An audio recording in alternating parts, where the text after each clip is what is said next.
बहुत अच्छी बात बताई भाई जी आपने भोजन की शुद्धिकरण की। पर भाई जी हम तो जॉब करते हैं और मोस्टली बाहर ही रहते हैं, लेकिन इतने सारे कार्य में व्यस्त होते हुए हम भगवान को कैसे याद कर सकते हैं? क्योंकि 8 घंटे की जॉब होती है, फिर घर का कार्य व्यवहार होता है, तो किस रूप से भगवान को याद करें, मेडिटेशन कैसे करें ताकि हमें भी थोड़ी शांति मिले?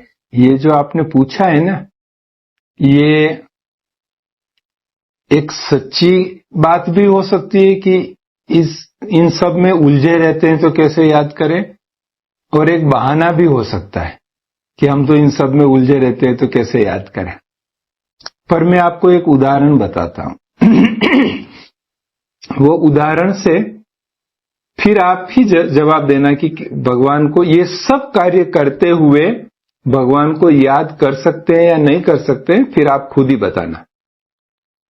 एक माता जी हैं, वो अपने घर में दिन में 12 बजे भोजन बना रही है, रोटियां सेक रही।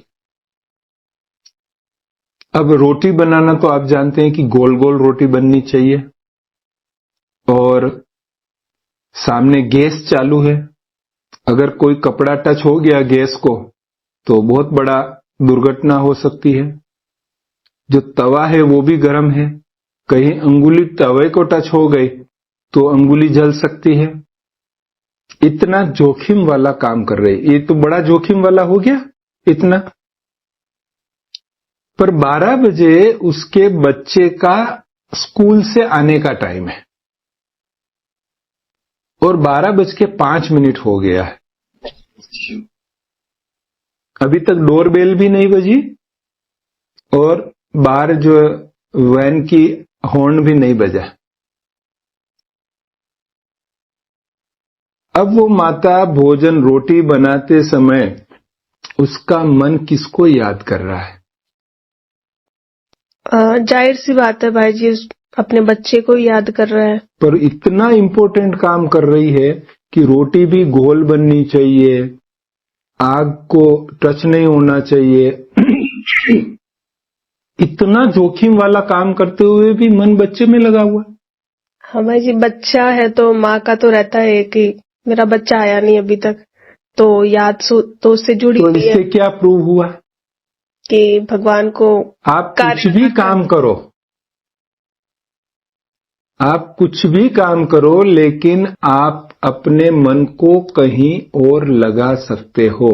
इतना इंपॉर्टेंट काम करते हुए भी आपके मन को आप कहीं न कहीं और लगा सकते हो, जो उससे भी इंपॉर्टेंट है वहां आप अपने मन को लगा सकते हो।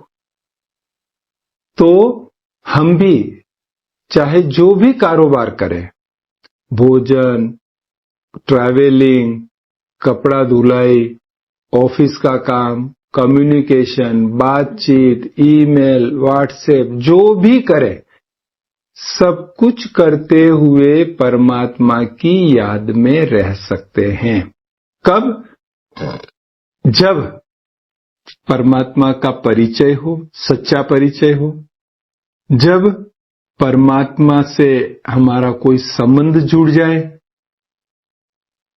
जब परमात्मा से हमें कोई प्राप्ति हो रही हो, या कुछ डर भी हो कि अगर हमने गलत किया तो सजा भी मिलेगी कर्मों की, वो डर भी हो।